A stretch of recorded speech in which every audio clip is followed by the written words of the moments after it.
Hey everybody, it's Jason Blaha here, and today I want to chat with you guys and gals a little bit about a topic that gets really misrepresented. You hear people talk about it all the time, and they're not understanding the context of it. This whole idea of overload training or heavy partials to get used to holding a heavier weight is not going to make you stronger directly on raw lifts other than the muscle that it causes you to gain. And I think where people get this understanding is they're like, but it was so successful for equipped powerlifting, and it was, and it is, and it makes sense in that context. So I'm gonna actually stay with the same line of thought that you get from equipped powerlifting and transfer it over to an intelligent interpretation of that for raw lifting. And it's actually going to be a completely different stance, right? It's going to be a completely different position, but it actually matches perfectly the philosophy. Okay, so people were like, well, I need to get used to holding this heavier weight in my hands or feeling it on my back or whatever, or the lockout work. And it's like, but on raw lifts, when is that ever your limit? It's not. Okay, the weakest part of a bench press is never the lockout. Are there points off the chest where you can have weak links? Sure. And that's usually fixed by things like incline work, overhead pressing, stuff like that. Usually if you stick, several inches off the chest, more than about 4 inches off the chest. So generally speaking, you tend to stick at the chest. Shortly off the chest, you get it just an inch or two and it comes back down. Squats, we tend to miss a few inches above parallel. We don't ever really truly miss the lockout. But if you do miss the lockout, getting strong at good mornings will fix it, won't it? Okay, so on and so forth. Like, people don't miss deadlift lockouts other than due to stuff like a glute weakness. So generally speaking, if you're missing lifts in a lot of these positions, these can be fixed with accessory movements, just getting bigger, right? Getting the weakest muscle bigger. It's a weak link in your kinetic chain. That can be fixed with hypertrophy work. All right, partials are not going to do that because those partials are not going to stimulate maximum growth. They'll stimulate growth, but it will never be maximum. Okay, and the whole idea behind, well, I need to get used to holding it in my hands. Has this ever been a limit for raw benchers or raw squatters or anyone else?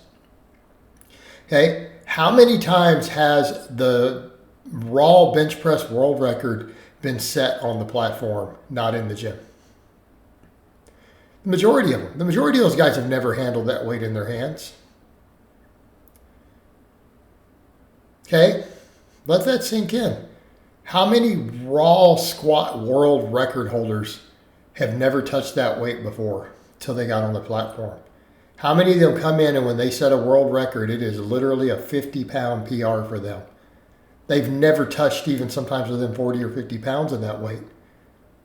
Till competition time, then they get in and they nail it. Because they just got strong enough to move it. You don't have to get used to that weight on your back. You don't have to get used to that weight in your hands. Just get stronger. Okay? Just get stronger. It's redunculous.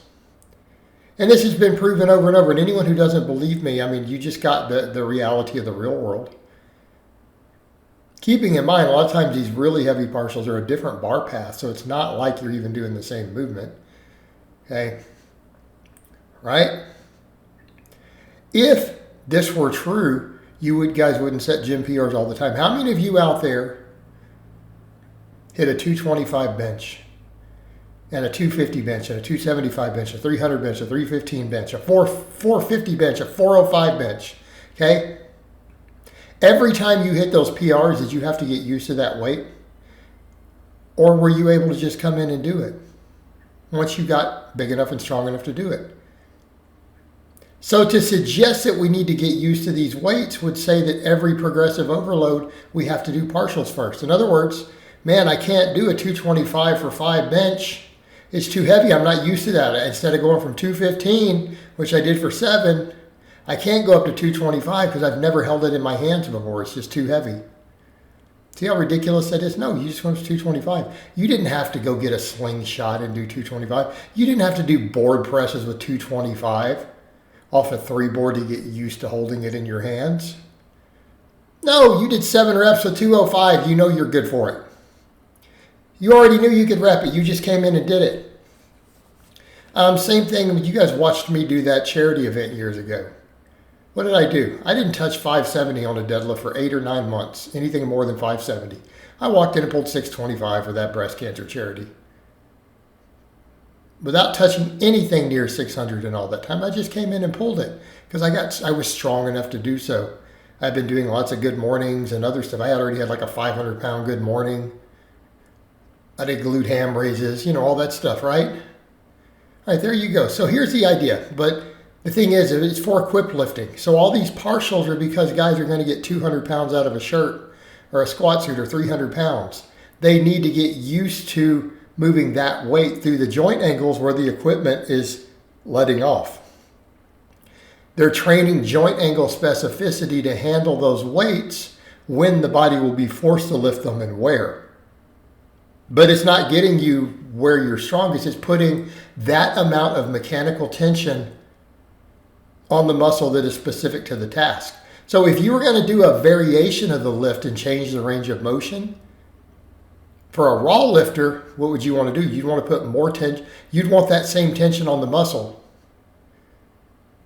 but in a position that's going to help you more getting the weight started more. So if you wanted to do a variation, it would make sense to add ranges of motion or difficulty at the bottom, not to remove the bottom,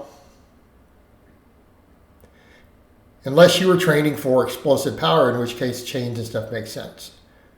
But that's not partials. That's accommodating resistance. It's contrast weight. So, what would I mean by examples? How about benching with a cambered bar? Because then what would happen? You get that higher mechanical tension down at the bottom. That's going to transfer to the same training effect, the exact same training effect those partials do for the shirt. Okay? It's going to give you the same training response. It's the same idea. Like it literally is the same concept. Trust me on this.